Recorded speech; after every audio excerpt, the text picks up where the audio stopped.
Hola amigos, soy Manuel Ávila y esto es Espiritualidad y Ciencia. Bueno, la semana pasada la nota quedó un poquito bajita porque el tema del miedo es un poco denso y mueve muchas emociones. Entonces, el capítulo de hoy, porque pensaba escribir otro artículo, pero esta semana en el encierro ustedes ya saben que es el tiempo para poner al día los proyectos que no se habían acabado y ahora mismo estoy en ese proceso aprendiendo bastantes cosas. Entonces, en cambio, les voy a compartir el siguiente capítulo de mi historia, que es muy cercana a mi corazón porque son recuerdos muy lindos. Entonces, el capítulo de hoy se llama Diego. Colombia es un país muy religioso. Aún entrando a la tercera década del siglo XXI, el catolicismo es la religión predominante en mi país, aunque con mucha menor preponderancia e influencia que la que tuvo durante los años de juventud de mis padres. Algunos de quienes han abandonado la fe católica lo han hecho debido a la abrumadora evidencia científica en contra de muchos de los preceptos religiosos en favor del ateísmo. Pero en Colombia la realidad es que la gran mayoría de desertores del catolicismo han migrado a otras religiones, incluso más dogmáticas, a sistemas de creencias de la nueva era y otros sistemas de creencias alternativos. Mi experiencia espiritual surgió en ese contexto de transformación cultural y estuvo marcada por un interés que siempre tuve por explorar lo desconocido, en especial lo relativo a la conciencia humana. Mis padres hicieron desde el principio un esfuerzo especial por infundir en mí una fe cristiana. En mi casa abundaban los símbolos religiosos y los domingos era obligatorio ir a misa. Se observaban la mayoría de las fiestas católicas como la mayoría de los niños colombianos lo hacen. Aprendí a rezar el Padre Nuestro, el Ave María, Ángel de la Guarda antes de dormir. Sin embargo, la fiesta católica que más disfrutaba era la celebración de la Navidad, en la que además de las tradiciones navideñas populares en Occidente, como el árbol de Navidad y los regalos, los colombianos nos reunimos durante los 9 días previos a la Nochebuena a leer pasajes bíblicos relacionados con la Natividad, entonar villancicos y compartir galletas y postres. Alrededor de los 6 o 7 años, recuerdo haberme planteado por primera vez la existencia de un ser omnipotente. Mi tía Otilia, una hermana de mi mamá que vivía con nosotros, me había llevado con ella a la celebración del Domingo de Resurrección en una iglesia de Bogotá. Aquel día entendí que los cientos de feligreses que se atiborraban a nuestro alrededor, elevando ramos y figuras de palma de cera, esperaban con ansias la resurrección del Hijo de Dios. Lo que yo no entendía era que, por supuesto, se trataba de una resurrección simbólica y que nadie vería el resucitado en persona. Así que cuando la congregación extasiada empezó a cantar «Aleluya, aleluya, el Señor resucitó», le pregunté a mi tía Otilia dónde estaba el reavivado Cristo. «Detrás del altar, allí debajito de ese telón púrpura está Cristo resucitado», me respondió. No sé si con su respuesta se refería al sagrario o a la custodia donde se guardan y se exhiben las hostias, o me estaba haciendo una broma, pero el asunto es que yo me imaginé a un gigante barbado resplandeciente aguardando detrás de ese telón el momento adecuado para hacer su aparición frente a los asistentes. Empecé entonces a formular preguntas sobre ese misterioso Dios que podía comprimirse en pequeñas obleas, enojarse si yo decía mentiras o castigarme a través de accidentes caseros cuando me portaba mal. Me parecía fascinante llegar a conocer en persona a un ser que según mis padres era infinitamente bueno y poderoso, pero que a la vez parecía muy contradictorio. Mis padres, siempre atentos a alimentar mi apetito intelectual, especialmente si se orientaba hacia la religión, optaron por inscribirme junto con mis hermanas en talleres semanales de lo que se llamaba la infancia misionera, que tenía lugar después de la misa dominical en nuestro barrio. Aquella experiencia resultó muy agradable, además de aprender mucho más sobre la historia de Dios, intentar desenredar la madeja conceptual de la Santísima Trinidad y hacer esporádicas labores de caridad como visitar personas convalecientes o entregar alimentos a familias con escasez. La infancia misionera era también una oportunidad para ser amigos de nuestra misma edad. En cualquier caso, mi relación con Dios iba por buen camino. Aprendí que si oraba con fe, Dios me escuchaba siempre, que la Virgen María intercedía por mí cuando caía en pecado, que el Arcángel Miguel se encargaba de cuidarme de cualquier mal y que el Espíritu Santo ponía en mi boca palabras correctas cuando hablara de Dios. Todo un equipo de trabajo a mi servicio. Sin embargo, mi favorito era Jesucristo, un joven agradable, sonriente y comprensivo que estaba ahí para guiarme con amor. En realidad nunca tuve mayor problema con aceptar la fe. Yo sentía la presencia de esos seres divinos en mi vida y a pesar de no poderlos ver o escuchar, percibía señales de su compañía. Para un niño con rasgos de ansiedad y algunos miedos aterrorizantes, resultaba muy confortante la existencia de seres poderosos cuidando de mí, cuando mis padres no se encontraban allí especialmente para alejarme del peligro. Resultaba natural que me agradara profesar mi afecto por esos amigos invisibles a través de oraciones, dibujos y buenas obras. Es probable que mis padres llegaran a pensar en algún momento que eventualmente me iba a convertir en sacerdote, ya que en más de una oportunidad me vieron recitar fragmentos extensos de la misa, mientras elevaba una galleta a modo de hostia frente a mis hermanas. Por mi propia iniciativa me convertí en monaguillo en la misma iglesia donde antes pertenecía a la infancia misionera, y más adelante ejercí como catequista de niños preparándolos para la primera comunión en una escuela pública en la que cursé un par de años de primaria. Todos estos episodios fueron parte de una búsqueda que sin embargo seguía sin dar los frutos que yo deseaba. Había logrado obtener muchas respuestas que apaciguaban mi mente, pero yo buscaba una experiencia personal, una comprobación empírica de al menos los preceptos más importantes de la religión. La respuesta llegó en la forma de un joven misionero católico llamado Diego García. Diego era un apuesto joven que nació en una familia acomodada proveniente del Valle del Cauca. Era sobrino de la señora Marta Díez, que era una docente amiga de mis padres y había vivido una historia clásica de transformación cristiana.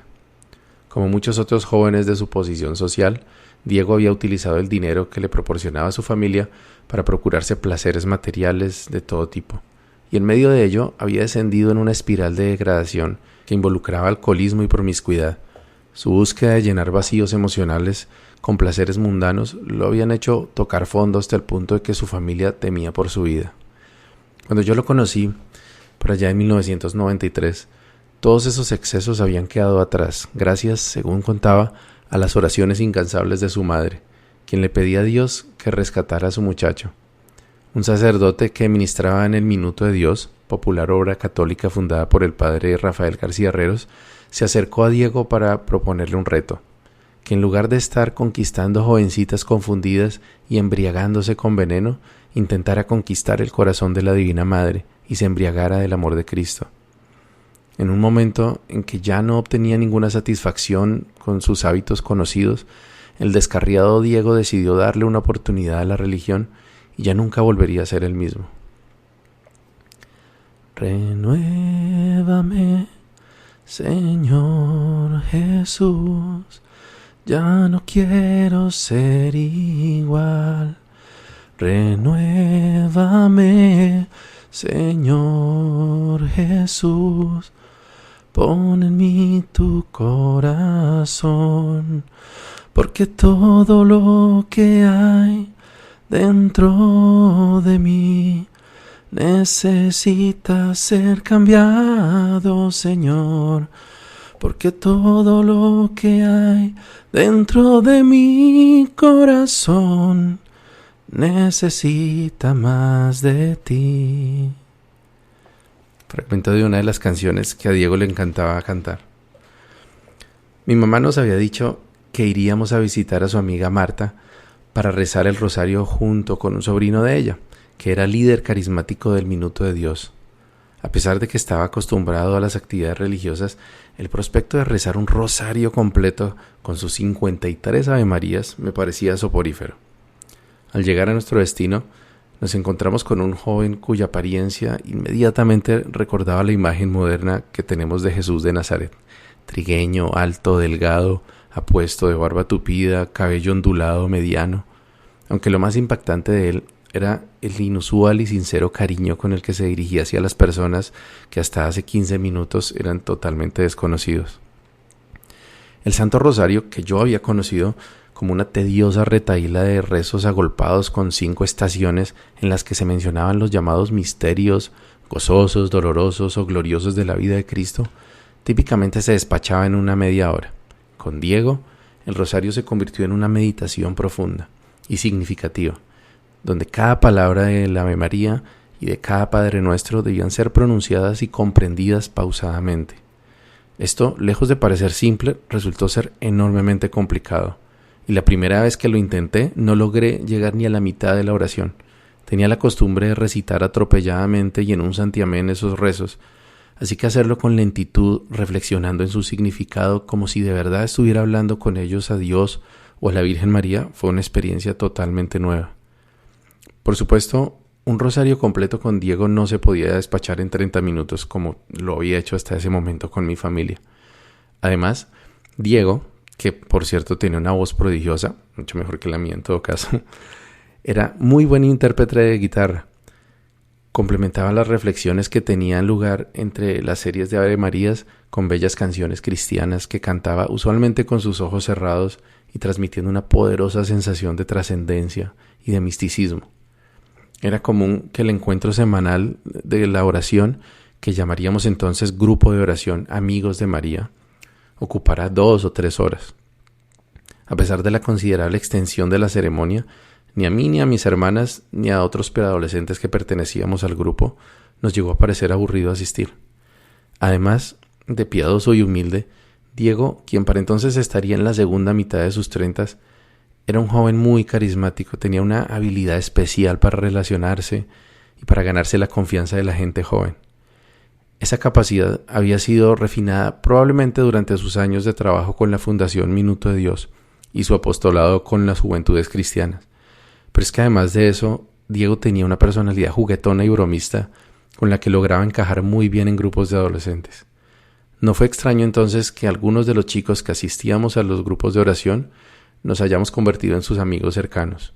Yo lo admiraba, veía en él muchas cosas que yo quería ser cuando fuera mayor, elocuente, carismático, asertivo y sabio, pero aún divertido. También, hay que decirlo, contaba con una apariencia y actitud que se asemejaban mucho a la imagen que tenemos de Jesús de Nazaret, delgado, apuesto, de facciones afiladas, su cabello largo relativamente, esos ojos profundos y alegres. No es sorpresa que también las señoras lo vieran como una aparición y le atribuyeran una magia que daba tranquilidad con solo estar en su presencia. No hay que olvidar, sin embargo, que a pesar de la apariencia moderna y progresista de Diego, su pensamiento y discurso eran totalmente ajustados a la ortodoxia de la Iglesia Católica, especialmente de los finales de los 90.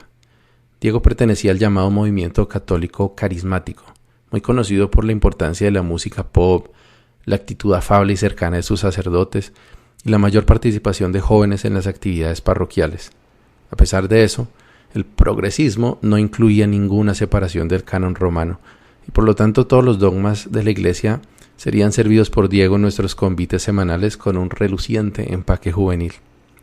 Uno de esos dogmas de aquel momento era, por supuesto, el de que toda actividad sexual por fuera del matrimonio era considerada pecado y duramente castigada. Yo, que para ese entonces tenía unos 13 años de edad, me encontraba particularmente preocupado por la abrumadora irrupción de las hormonas de la adolescencia y mi total incapacidad para refrenar la práctica del autoamor. El tema, que también tenía acongojado a otro amigo mío de la misma edad que pertenecía a ese grupo, se convirtió entonces en una preocupación, así que decidimos consultar a Diego de forma privada para buscar su orientación espiritual. Recuerdo esa tarde soleada cuando mi amigo y yo nos reunimos con Diego en su casa del norte de Bogotá. Pasamos algunas horas conversando sobre lo humano y lo divino, y cuando llegamos al punto que nos tenía atormentados sonrió y nos confortó con sus palabras. No se preocupen, que esas son pequeñas pruebas que Dios permite para que fortalezcamos la voluntad. Luego nos explicó que la masturbación era una de las tentaciones del demonio para alejarnos del amor de Dios y que la solución consistía en imaginar a la Divina Madre llevándose esos pensamientos impuros a hacer mucha oración y ocupar la cabeza. Más de 20 años más tarde y en retrospectiva, se puede apreciar lo negativo del mensaje, pero para unos muchachos criados en familias católicas sin acceso a información científica sobre el tema y con una muy deficiente formación en educación sexual, todo parecía tener sentido. Aquella visita fue el inicio de muchos otros encuentros individuales con Diego, en los cuales, además de recibir su guía religiosa, aprendí a interpretar varias canciones cristianas y ahondé mi relación con Dios y la Virgen. He de decir que desde entonces tenía muchos conflictos conceptuales con la idea de la Santísima Trinidad y el rol de la Virgen María especialmente. Eso de 3 personas distintas y un solo Dios verdadero parecía sencillo al escucharlo de los labios de Diego, quien se refería a esa confusión con problemas lingüísticos de interpretación. Son formas con las cuales el mismo Dios se manifiesta para que lo adoremos, lo veamos como uno de nosotros y lo recibamos en el Espíritu. En cuanto a lo de María, el asunto era otro precio, porque de sus palabras uno interpretaba que, en su cosmogonía, María era la máxima expresión del amor y la mejor forma de relacionarnos con Dios. Diego decía que la Virgen es nuestra intercesora, jefa de las huestes celestiales que someten a los demonios y protectora de la humanidad. A mí, que nunca había sentido una relación particularmente cercana con la figura de la Virgen, me llamaba consentido de la Virgen. Y así logró que me interesara un poco más por conectarme con ella. Lo cierto es que las experiencias que viví durante el tiempo que duró el grupo de oración, que habrán sido un par de años, cimentaron el inicio de mi búsqueda espiritual. Como melómano que soy y amante de la armonía, fue muy fácil para mí lograr estados de éxtasis místico a través de las notas musicales y la guitarra. Mi fascinación y curiosidad por los misterios de la realidad se nutrían de las extensas conversaciones existenciales que sosteníamos durante y fuera de los grupos de oración, y mi vocación por la palabra y el liderazgo se veían bien impulsadas por el protagonismo con el tiempo Diego permitió que tomáramos durante los momentos de oración, con invocaciones espontáneas y tocando la guitarra también. Durante aquel tiempo, recuerdo haber sentido en más de una ocasión inexplicables momentos de euforia repentina. De pronto abría mis ojos plenamente, miraba a mi alrededor y me sentía totalmente inundado por un placer indescriptible. El primer pensamiento que llegaba a mi cabeza en esos momentos era de gratitud. Sentía que era la presencia de Dios en mi corazón, llenándome de gozo y amor. Poco a poco empecé a sentir la presencia de Dios como mucho más que algo figurado. De verdad me sentía acompañado y protegido. Tenía la certeza que Dios me había elegido para algo importante. El grupo de oración era solo el comienzo, así que tenía que buscar la manera de encontrar cuál iba a ser mi misión, la tarea para la cual Dios me había enviado. En este pensamiento también coincidimos mi amigo masturbador y yo, ambos que nos habíamos convertido en los miembros del grupo más cercanos a Diego. Conversábamos para tratar de discernir cuál sería nuestro llamado. A veces encontrábamos claves en los sermones de los sacerdotes después de la lectura del Evangelio durante la misa o en alguna lectura bíblica individual. Una vez, mi amigo llegó exaltado a mi casa con su Biblia debajo del brazo y me dijo: «Ya lo encontré, usted y yo somos los dos profetas del Apocalipsis». Recuerdo que me sorprendí, pero no pensé que estuviera loco o algo así. Antes me apresuré a tomar mi propia Biblia y buscar el pasaje que mi amigo refería. Se trataba de Apocalipsis 11, del versículo 3 en adelante. «Y daré a mis dos testigos que profeticen por 1260 días, vestidos de cilicio. Estos testigos son los dos olivos y los dos candeleros que están en pie delante de Dios de la tierra. Si alguno quiere dañarlos, sale fuego de la boca de ellos y devora a sus enemigos, y si alguno quiere hacerles daño, debe morir él de la misma manera. Estos tienen poder para cerrar el cielo, a fin de que no llueva en los días de su profecía, y tienen poder sobre las aguas para convertirlas en sangre y para herir la tierra con toda plaga cuantas veces quieran». Ya no recuerdo cuántas veces releí esos pasajes. Muchas veces discutimos con mi apreciado compañero sobre cuál sería la mejor forma de iniciar esa obra. Llegamos a conversar, aunque de mi parte al menos sin llegar a considerarlo seriamente, abandonar nuestras casas y dedicarnos a predicar la palabra de Dios por las calles de Bogotá. Hay que decir que mientras mi vida familiar era muy saludable y amorosa, la de mi amigo no lo era tanto, así que para mí la idea de abandonar mi cálido hogar en pro de cumplir una oscura profecía bíblica resultaba mucho más chocante. El prospecto, sin embargo, llegó a causarme un leve trauma, ya que en algún momento llegué a sentir que era inevitable que terminaría cumpliendo esa profecía, muy a pesar de mis reticencias. Fueron varias las noches de angustia y oración pidiéndole a Dios que me rebajara la profetización en las calles a cambio de formas más benignas y eficaces de apostolado. Bueno, ¿quién era yo para negociar con Dios el ajuste de profecías escritas desde hace cientos de años? Sin embargo, había que intentarlo, ya que la segunda parte de la profecía hacía que el regateo místico mereciera aún más la pena. Cuando hayan acabado su testimonio, la bestia que sube del abismo hará guerra contra ellos, y los vencerá y los matará, y sus cadáveres estarán en la plaza de la grande ciudad que en sentido espiritual se llama Sodoma y Gomorra, donde también nuestro Señor fue crucificado, y los de los pueblos, tribus, lenguas y naciones verán sus cadáveres por 3 días y medio, y no permitirán que sean sepultados. Y los moradores de la tierra se regocijarán sobre ellos y se alegrarán, y se enviarán regalos unos a otros, porque estos 2 profetas habían atormentado a los moradores de la tierra. Sobre decir que mi amigo y yo tampoco llegamos a poner un pie en la calle con ánimo de profetizar, pero desde luego no sería el final de mi búsqueda de misión, lo cual seguiría sucediendo al menos por un tiempo dentro de los límites de la religión católica. Lo que sí que se repitieron fueron los eventos místicos alrededor de mi apostolado en el catolicismo. Yo me esforzaba por ejecutar el plan de Dios a través de cada oportunidad de servicio que se me presentaba y sentía una gran satisfacción tanto por sentirme un instrumento de la acción divina como por hacer una diferencia positiva en la vida de las personas con quienes hacía tales acciones. Tal fue el caso del trabajo que realicé preparando niños de entre 7 y 10 años para su primera comunión. Un importante evento en la vida de los católicos que típicamente requiere la comprensión de lo que significa ser católico, las ceremonias, mandamientos, sacramentos, etc., así como la memorización de las oraciones más importantes. También tuve la oportunidad de utilizar mis conocimientos de la Biblia y habilidades de palabra y consejo que aprendí de Diego para orientar a otros miembros del grupo de oración y amigos de mi colegio. Estos actos de servicio me servían por una parte para compensar mi irrefrenable afición por el autoerotismo, con la esperanza de que Dios me viera con buenos ojos y poder seguir siendo un consentido de la Virgen. El negocio parecía funcionar bien, ya que tanto Diego como los sacerdotes y monjas que conocía inmediatamente veían en mí algo especial, un potencial para lograr grandes cosas a nivel espiritual. Lo anterior reforzaba mi propia convicción de estar destinado para alguna misión importante, y mi mundo se empezó a llenar de claves y señales que yo entendía que debía descifrar para comprender el camino y estar preparado para mi gran momento. Una de esas señales apareció poco antes del fallecimiento de mi abuela materna Ana María Rosa. Yo había permanecido junto con ella los primeros días de hospitalización en el pueblo donde vivía, luego de sufrir un accidente cerebrovascular que la había dejado postrada en la cama sin poderse mover ni hablar. A pesar de que nunca me consideré especialmente cercano a mi abuela, probablemente fui el nieto que la acompañó durante más tiempo en su convalecencia. Leía para ella, le contaba historias de su casa, oraba y ocasionalmente ayudaba a las enfermeras con los cuidados que había que dispensarle. Recuerdo los ojos de mi abuela despidiéndose con gratitud cuando llegaba la hora de irme, y yo me retiraba con la satisfacción de haber hecho un poquito más llevadero su padecimiento, así fuera por un par de horas.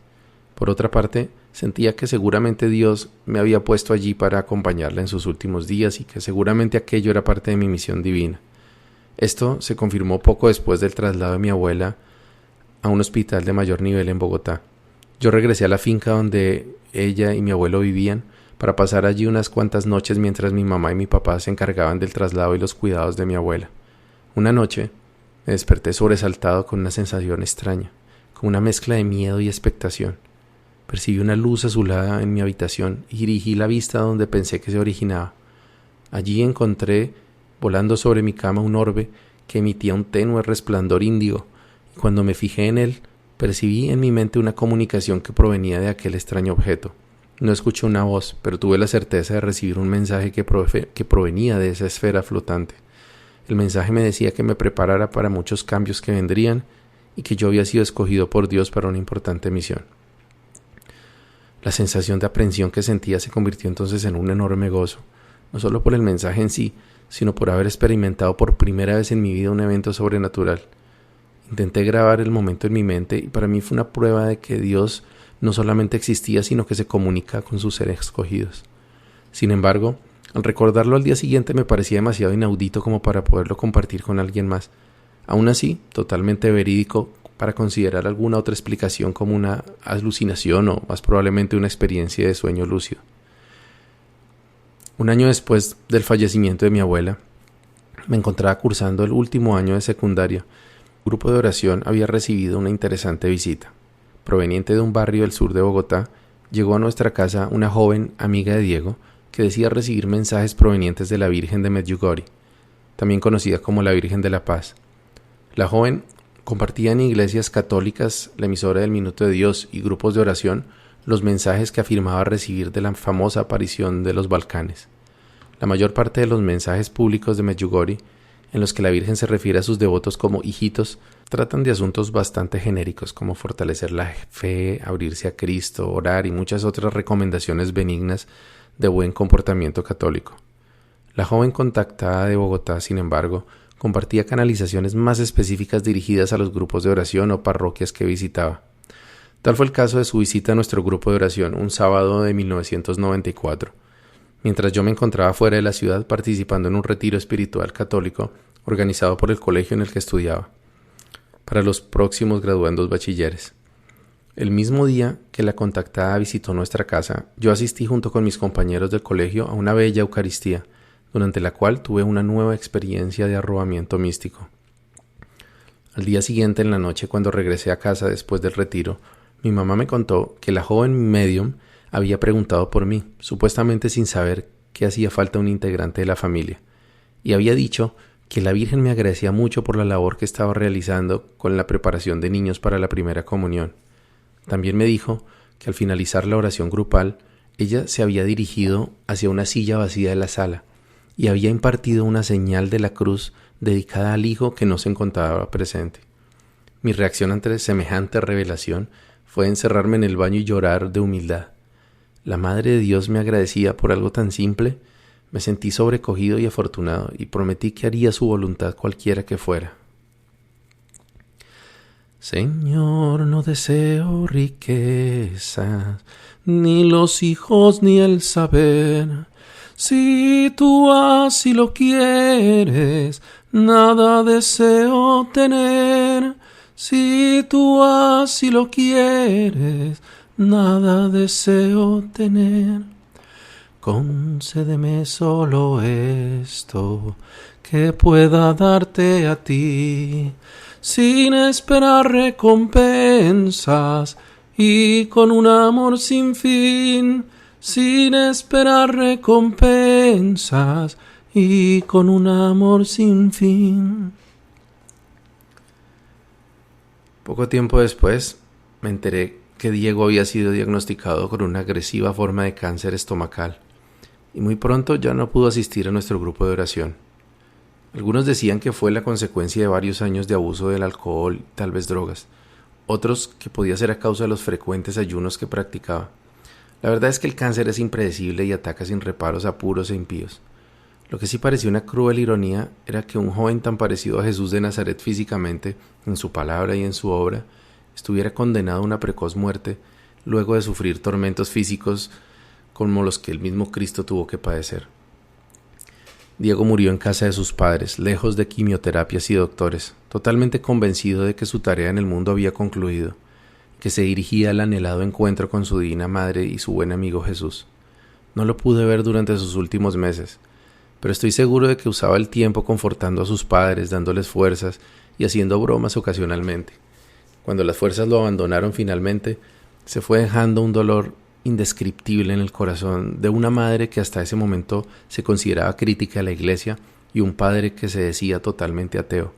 Pero lo más importante es que dejó un legado que vivirá para siempre en quienes tuvimos la fortuna de conocerlo y compartir su amor por la Virgen, la iglesia y la humanidad. No sé bien si sus padres se convirtieron al catolicismo, pero sí sé que continuaron muchas de las obras benéficas que Diego lideraba, en particular la entrega de alimentos y ropa a indigentes que habitaban entonces la famosa calle del Cartucho en Bogotá.